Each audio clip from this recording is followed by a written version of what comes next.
You are live. I love it. I love it. I love it. Ooh, I'm so white. Hello, my good people. Right.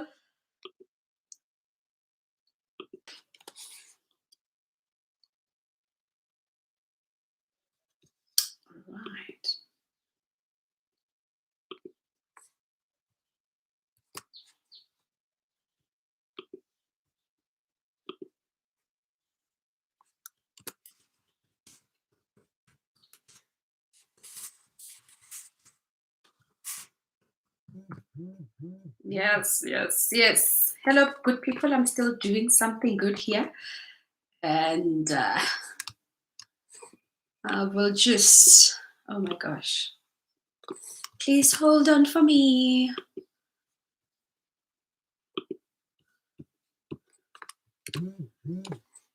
Okay.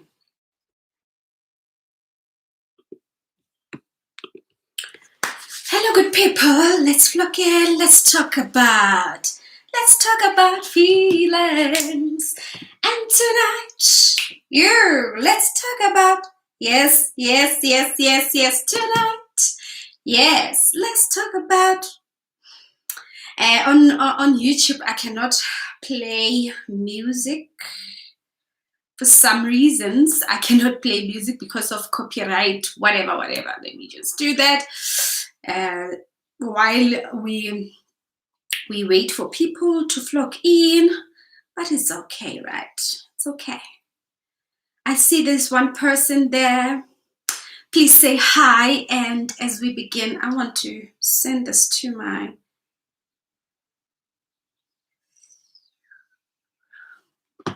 hello. I see there's one person who have joined. Yes, today we're talking about intimacy after sexual trauma. Wow.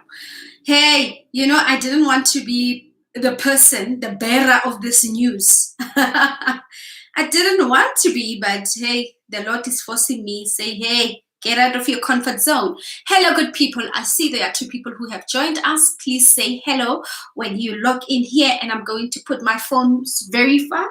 And for the people who will join us later, it's also you hashtag replay, right? My name is Coach Malebo, and I am a holistic life coach. I am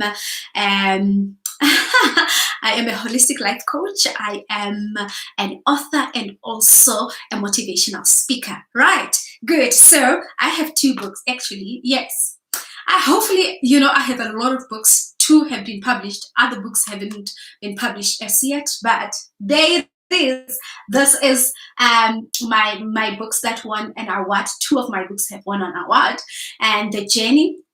And the other book, it's called Confessions. And because I love creating the life that you want, I have a journal, guys. I have a journal, and it's called Create the Life That You Want. All of this is just 400. So if you get this combo, excluding courier, it's 400 rand. So do the right thing, right? So thank you, Philippine. Thank you, Refill. What am I getting at the hair? Thank you so much. Today we're talking about sexual trauma. Many people have either friends who have been sexually traumatized, or they either have family members who have been sexually traumatized, or they are actually their survivors of sexual trauma. And I made notes here because I do not want to talk long. We're going to do this series because the reason why actually I was triggered to even do this series was because of the fact that a lot of people are still getting raped even now.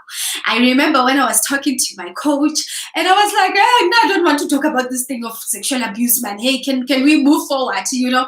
Said, yeah, you are called for such a time as this. And last week I went to radio, and I found out that a 6-year-old girl from Soshanguve was raped by a general worker, and I was like, oh my goodness. So this is what actually triggered the conversation that we're having, that many people are getting raped, and some people are married to these people, or you're a family member, like I said, and all of that, and we don't know how to support people who have experienced sexual trauma. And most people, every time when I hear, when I say my story, because my story is very hectic. I listen to myself as well, but many people will be so touched. They're like, what do you need us to do for you? Thinking that maybe I want a cry session. Some people thinking that maybe I need whatever. But when we are sexually traumatized, we don't need a pity party. The things that I'm going to be sharing today are the things that we really have to do for ourselves and also for the people around us who have been affected, right? So some of you know my story, but just in case somebody else watches this video and they have never heard my story, I know that YouTube will always suggest my video to other people, right? So between the ages of 8 and 11, and I say between these ages because I remember only a vivid moment at age 10 and 11, right? So one instance at age 10 and then another one at age 11, right? So I was still in primary school, and the first moment was, when I think no, it's 3 years. Yes, now that I remember, it's 3 years. So I have been saying it's 3 years, but the first moment I remember, it was when I was with this guy. Our parents had went somewhere for a funeral and all of that, and he actually gotten into my room and it was dark. And one of the reasons actually why I don't previously, now I can sleep with a light off, but previously I wanted a light to be on all the time. So the first incident was him sneaking in the room when I was sleeping and I did not know what to do. The second one was now me seeing him doing the same thing that I used to do. Thank you, Jeanette. That we used to do with another lady who was older than me, like almost his age. Now, that moment as well made me believe that maybe this thing is supposed to be done. As a child, you don't even know what actually is wrong or right. But my spirit was telling me that this guy is doing something wrong, right? The third moment was when I was now 11 years. I was doing standard 4. I don't know what standard 4 is right now. And we were passing by his place, and I was with my little brother Kagiso. He was 7 years of age, and he said to Kagiso, please go and play. And then he did the things that he did on me, and then I had to again be a child because we were on our way to go and play with my best friend, right? And throughout this time, I had no idea of what this guy was doing, but obviously my spirit was telling me this is wrong. But again, I saw that he was doing it with another person. Maybe it's right, the confusion there. And because of a pain, an internal pain that you cannot explain to anyone, I did not even have words for it. I mean, when I was in radio, I was in radio with a psychologist who also spoke about that children, when they go through trauma, they don't talk about it. They rather show you actions.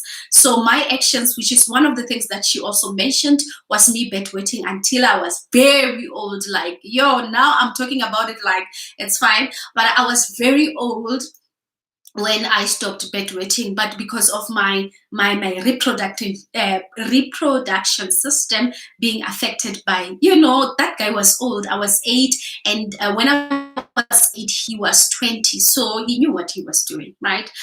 But then, age 12, when I was going to what many people here would call secondary school, that is when he decided to stop. I don't know what really made him stop. And when I then went into that phase in my life, I had an internal pain, and the pain was that I do not feel like I belong, right? And I do not feel like people understood me, and a whole lot of other things. That then I attracted friends who made me feel like I belong. So I had my friends who were about 4 years older than me, and they were drinking, they were smoking, and I got into the group and I became also like them. We were drinking for fun and we were having, a good time smoking and all of that. Actually, it was cool. But that was back in the 2000. Actually, Standard 5, it was, we were the people of OBE. So I was doing Standard 5 in the year 2000, in millennium. And that's when I started smoking. So, as you all know, some of you know the story. Then I was awarded a name called a prostitute, and finally found out what a prostitute is doing. And between the ages of 12 and 15, I was with a baggage that I am no longer a virgin, right? And throughout that entire phase, when I understood now what sex was, and when my friends were saying, let's go and break our virginity, I I I got into a mode where I was in denial. Yes, I was in denial that that guy couldn't have done that to me. I mean, he was like one of my favorite people. Why would he do that? So I went into an in denial mode until I went into matric. So I didn't tell anyone about this because, again, I felt like that is my mind telling me something that is not there, right? And I went to matric. I then moved to Gauteng. I was staying in Doornfontein. And just when I went back home, during the school holidays, this guy then comes to me because we were in a tavern and we were drinking, and other guys were like, they wanted me and they wanted to shell on me. And to my understanding, this guy did that because he felt like I am his girlfriend or his wife. He sexually abused me with an intention of maybe making me a wife or something. I'm not sure, because on that day when people were around me and they were talking and they were like, "Oh, Maito, you are so beautiful," and all that, he came to me. It was so noisy, but he came to me and he whispered in my ear and said, if I wanted to, I would have made you pregnant. And if you know me, Jeanette knows me that I love laughing. Like, even at that moment in my life, I was laughing. But again, I couldn't frown. I think for a second of my life, I was like frowning, and my friend saw me. But then I kept on and I smiled. And my friend was asking me, what happened there? And I said, no, nothing. I kept on smiling. And that to me was a confirmation of what that guy did to me. And, a moment in my life where I was very cold, a moment in my life where I was like, my life literally at the ages of 19, then it took another, change, another phase in my life. And I was like, my goodness, what is currently happening to me? And it led me to a whole lot of things like, having a lot of boyfriends. I mean, I wanted to belong. I wanted to play man. I wanted to do all these things, and I didn't know how to do it. But that moment when that guy said that, he actually unleashed the beast in me. And I'm sure that when my ex sees me, they like, hi, this one is a fraud. Because I wasn't like that, maybe they can tell you that, hey, Malebo has hurt us and a whole lot of other things, because that particular time in my life changed how I viewed men. And every time I was in a relationship with a man, I knew that I needed to protect myself. And how I protected myself, girl, you don't want to know. And before I knew it, I got back into that new dam of people now talking about me, a group of men saying, this is my girlfriend, this is who I slept with, and a whole lot of that, which was repeating the same thing that I experienced back at home when I was smoking and drinking, right? So, and I kept quiet until the time was right, and I started my healing journey. And today, right now, I am here and I am talking about this. Sometimes I listen to my podcast. I listen to, because people would come to me and say, oh, what happened to you? So I would listen to myself, and I would literally understand that I have been through a lot. I have been through a lot, right? I've been through a lot, but then healing had helped me that I could speak about this. I had to write about it. I mean, my book Confessions has got this story of even, bedwetting, and a whole lot of other things that I had went through. And I had to relive that moment, but reliving the moment for me wasn't triggering anything on me because I was healing. And I always tell people that um, rape or sexual abuse or molestation, any sexual violation, it actually deals a lot with your with your spiritual being, not only the mental being. You know, when you get to a point where you can remember this and not, it does not trigger an emotion, you know that you can elevate now to another part of yourself where you have to heal yourself spiritually, right? I had to detach myself from that guy, his sexual energy. There's a whole lot, and I will do a course. Now we are going for a retreat, so I'm going to do a course for sexual violated survivors. We're not going to call ourselves victims, so survivors, so that we can detach ourselves. I know a lot of people are speaking about sexual abuse but that's not healing, right? That is the first step into healing. The healing part is when you literally have to take off that person's energy in your womb. Yo, guys, it's hectic out there. But anyway, today I'm not talking about that. So then when I healed, there are things that I had noted about myself and the people that I had been helping throughout this journey, right? The first one is that a sexual violated victim, or no, not a victim, a survivor, right, struggle a lot with fear. All right, so let's say in a setup of a relationship, for people who are in a relationship with somebody who has been sexually violated, especially because we are violated by men, there are men who have been raped, sexually molested, they have been molested and a whole lot of that, but the higher percentage is women, right? And we're talking about women who actually went through that, because some people like to, maybe it's the limelight, the attention thing, that I've been raped, and when they haven't, I don't know if they know what rape is. They wouldn't have called it for themselves, right? So fear is one of the things that the survivors had struggle with, right?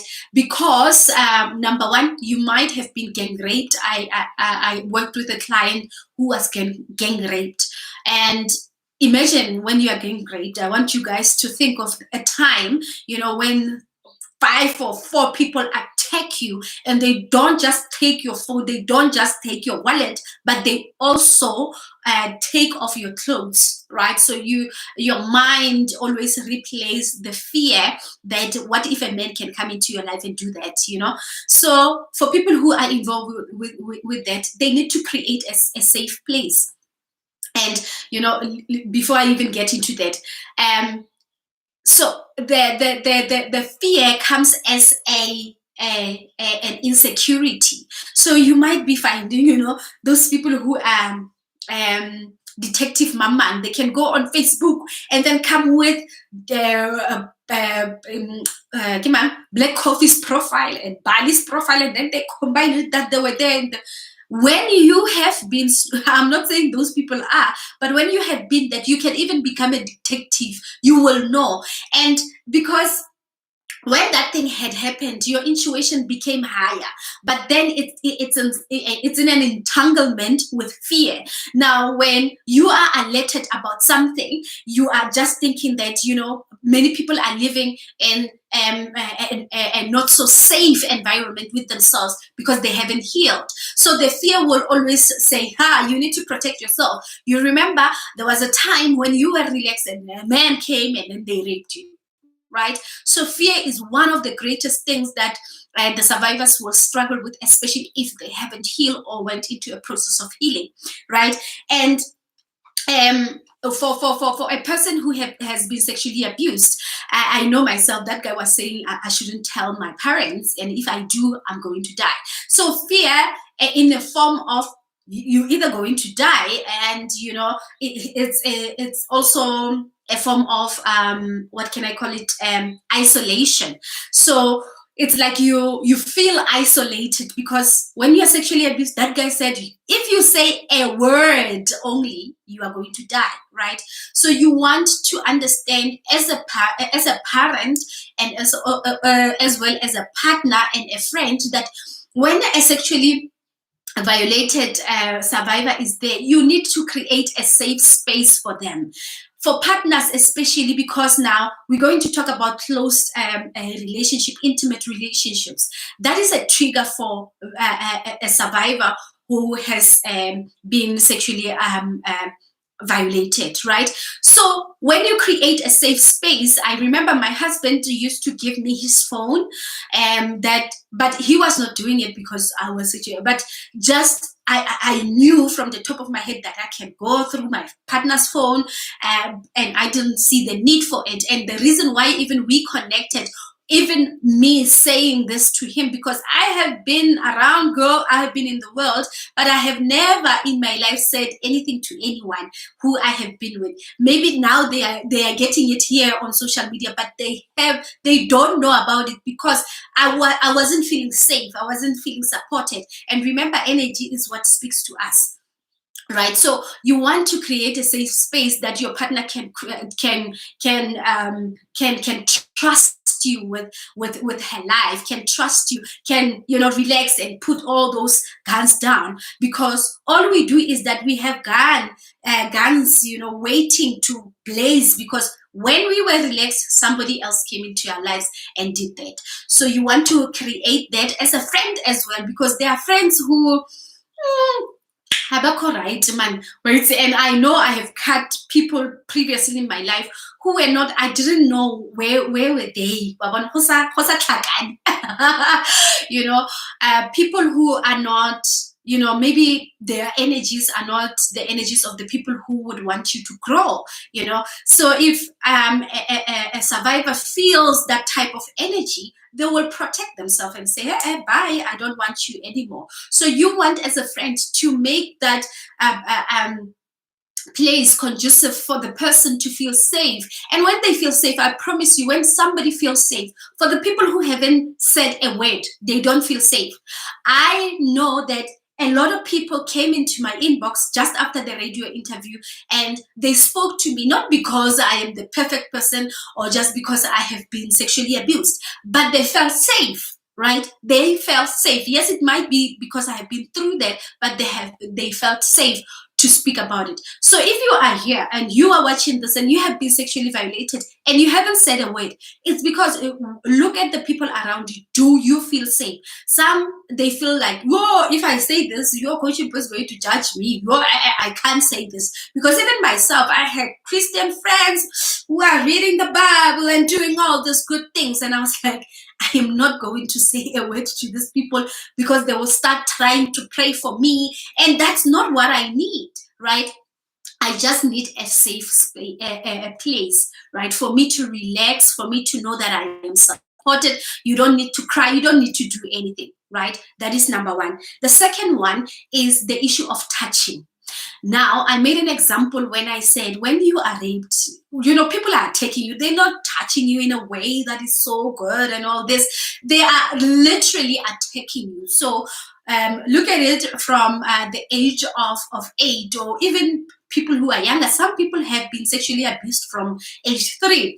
Now, the first introduction to another person or another gender, right, is through not so nice touching. Now, I know that before I was in a healing process, and it can take long, because not so long ago I was sitting with my husband. I was like, baby, do you know how to love me? And he's like, what are you talking about? I said, my love language has changed. How? Hannah, I had a love language called works of CBC and gifts, but and that, we're going to talk about it. Remind me, guys, and my pen is there. I was going to write it. My love language was actually in the base of what had happened to me. Now that I'm pulling off layers and layers, I realized that actually physical touch is one of my great, like, I feel loved But when I met my husband, by then I was like, when he was telling me about cuddling, I was freaking out, like, oh my goodness, why would you want to touch me? Because the touch that I remember was that time, and it was not nice.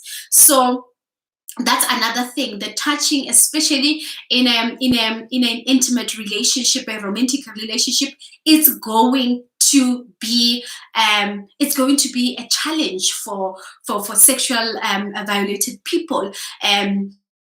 Cuddling is going to be something, and some of the people, because they haven't spoken about it, they are not going to tell you that I really don't like touching, but you will feel it, because a friend of mine, always when he listens to my story, he says, you know what, I cannot, because he's a man and he has a baby girl. And he also mentioned that, I once dated a person who was sexually abused, and touching sex was a problem, right? So we're going to talk about sex later on, right? So the touch, and also the flashbacks. So if you haven't healed, that thing is still in your mind. Even though, yes, it can affect your spirit and all that, but so psychologically, it's still there. And some people can remember it like vividly, not like some of us, right? So, and this, and this, and this. Now, when you are having sex, especially now, the flashbacks come back, and then they remind you of what you did. Especially a trigger would be penetration, right? I remember myself that I would cry, literally cry after having sex, not because of the guilt of the church and things like that, no, but my emotional baggage was coming back to me and saying, girl, yeah, you remember this guy used to do this to you. And, again, it will depend who you are with. I am so blessed to have my husband with me, who understands my journey, understanding what had happened to me. But now, it's the past. Right. And then the shame. Now, when I was supposed to be speaking about sexual abuse, telling my parents, I had deep-seated, issues around the shame. Now, shame can come in many different ways. I know of somebody very close to me who is very, very shameful about their body. So there are these people who are always dressing up like this. You see, they will never even like cleavage. Nope, you're born that long dress and all that. Not that I'm saying go and look for everyone who's dressing up like this, but some people, because this thing had happened with their physical body, right? So the shame is sitting here, the deep-seated root, whatever of shame, it's in the body. So they are very, very conscious about their body. They want to hide it and things like that. And I remember, because my journey of healing started 7 years ago, and that's when I was starting to become more confident about my body, more relaxed in my body. And now some of you are on my social media platforms. I'm always like, girl, taking out those 6 packs and all that. But it was a journey. It didn't start from there, right? It was a journey.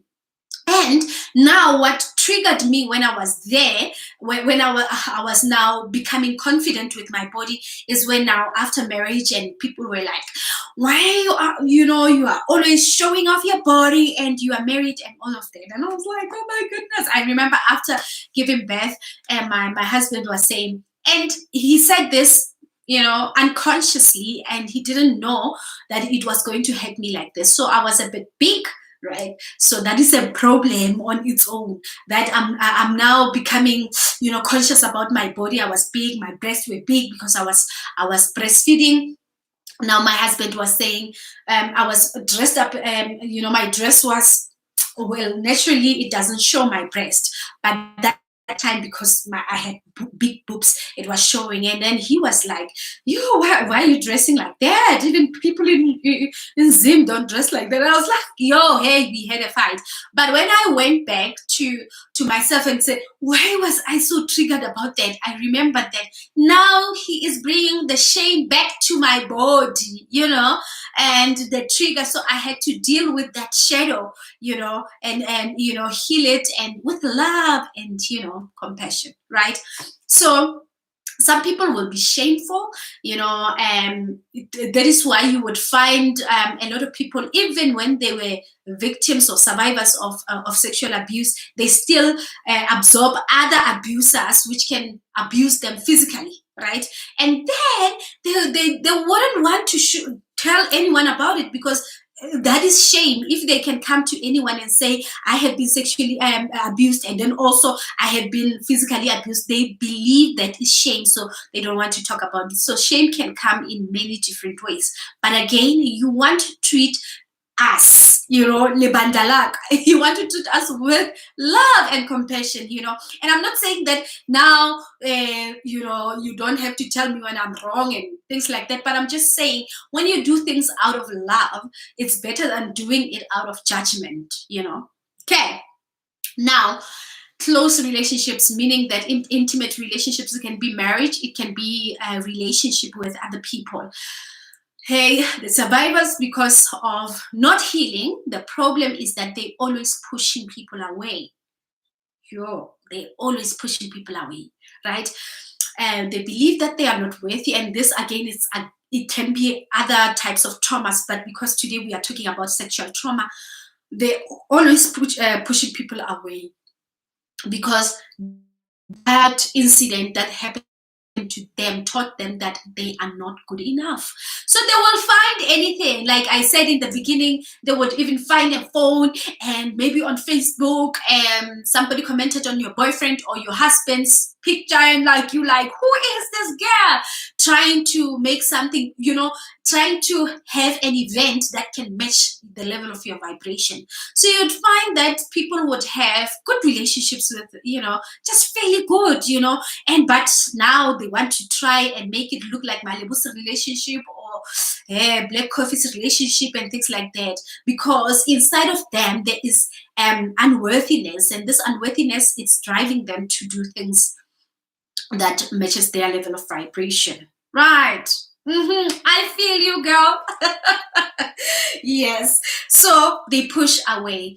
And like I said, guys, you need to understand that these libandalaga, guys, this is my libandla, right? Especially when they are unhealed. I wouldn't, if you are here and you haven't went into a process of healing, and I'm talking about serious healing, not the talking part, because the talking part, you can talk and still cry, and talk and still cry, I'm talking about you going through a process of healing your mind, your body, and your spirit. Your body, like I said, remembers the penetration, right? So you might even hate sex, which is one of the things that I wrote here.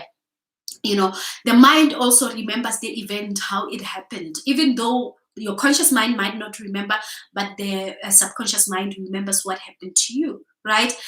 And then now you're the spirit, 99% of who you are, which is housing you, right? A lot of people who haven't healed from any type of trauma,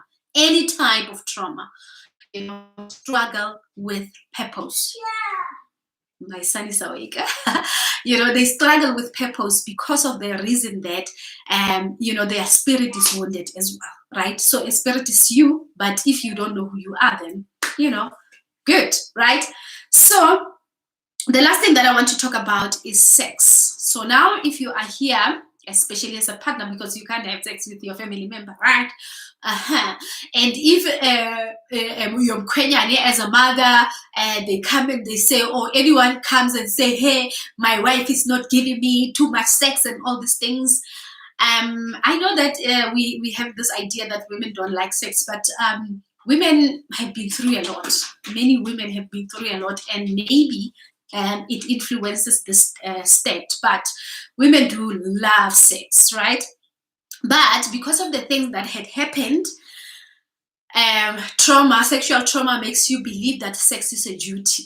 So, hey, it is work, or, you had to work in order for you to at least, I could remember with me, I was like, can this guy finish, so that I can go and play with other kids, To me, it wasn't like something that I was looking forward to. Now, if you haven't healed, you can get yourself into that in marriage. You can get yourself into that in your husband. If you doesn't know, then it's a problem, right?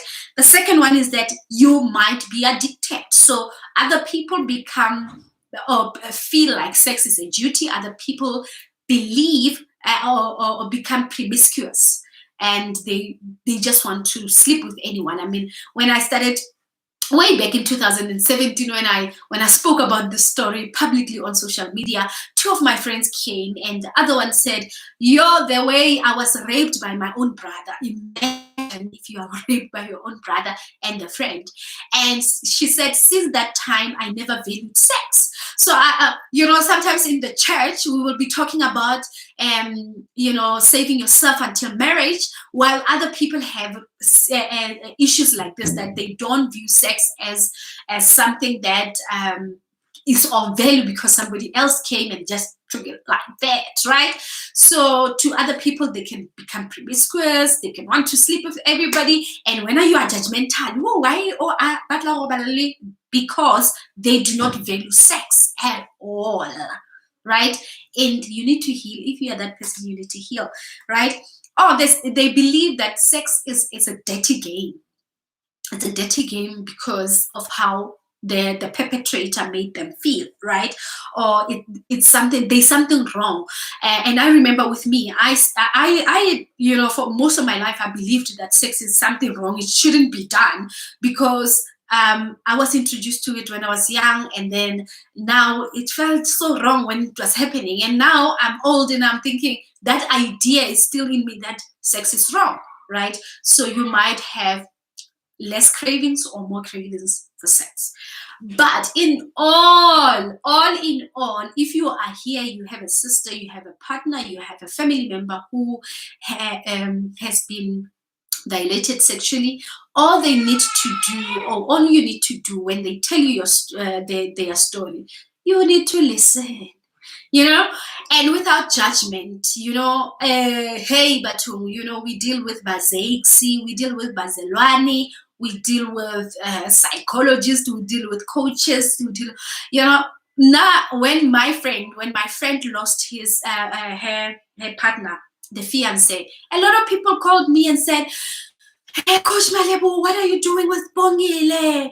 And I said, guys, when somebody's going through trauma, you don't want to become a coach. They want you as a friend, right? So when people are coming to you, yes, you can refer them to Coach Malebo, but as well, you have to listen to them.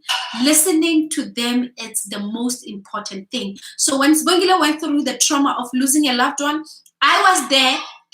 I know my title is a coach, but I was there listening to her as a friend. So you want to listen with an open mind of not saying, why didn't you say that? Why are you only telling us now? The people on Facebook would always say, why is it only now that you are talking Malebo, 17 years later, you're talking about sexual abuse? It goes back to the fear of being judged, because the survivors are operating a lot in fear. So you don't want to be that agent of, that makes them feel judged. You want to listen to them. Oh, wow, what happened actually? And this is literally what my husband did when I told him. For the very first time, I thought, when you are sexually abused, you are dirty and things like that. And I was ready by the time to break up with this guy when I told him. And the way in which he listened to me was what made me even call my mom and say, my mom, this is what happened to me, and tell everybody. And today I am here teaching about it, that for that reason. So you want to listen without judgment. Right. Is there any questions? Yes, Miguel. Yes, Miguel. Ginetto. What must we remind you of, Coach? That next time we talk about how sexual traumas can also, or even traumas in general, can also wire you to believe that your love language is something else when it's not. Because for most of my life, I thought my love language is works of service and gifts, right? So my husband will give me flowers and all these things, but I will still feel like, hi man, this is short time, And now when I go back to understanding, even this guy was buying me like the sweets, So to me, even when I was hurt, he was soothing me with something. So he was giving me something so that I forget about it. And now I thought that was my love language. Kanti, no, it's an entanglement of this thing. Now, when I started healing, I realized that I love intimacy. I love my husband and I putting our phones away and talking. That's what I love. Not gifts. You can buy me gifts, it's fine. I want my husband to cuddle with me. That is how I feel loved. So this is one thing that also, as I don't know, we will talk about it. It's a series. It's going to, I'm going to be like that agent of trauma, the agent of trauma. And in October, we are going to have a session for healing the people who have been wounded, sexually, right? So yeah, that's it from me for today. If there are no questions, I shall see you.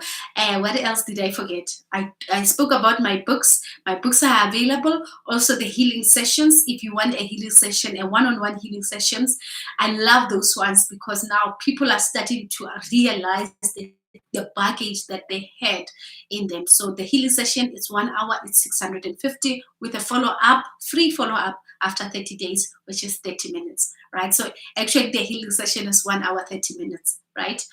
Thank you very much for being here. Please subscribe if you are here for the first time. Like and share my content with your people. Thank you.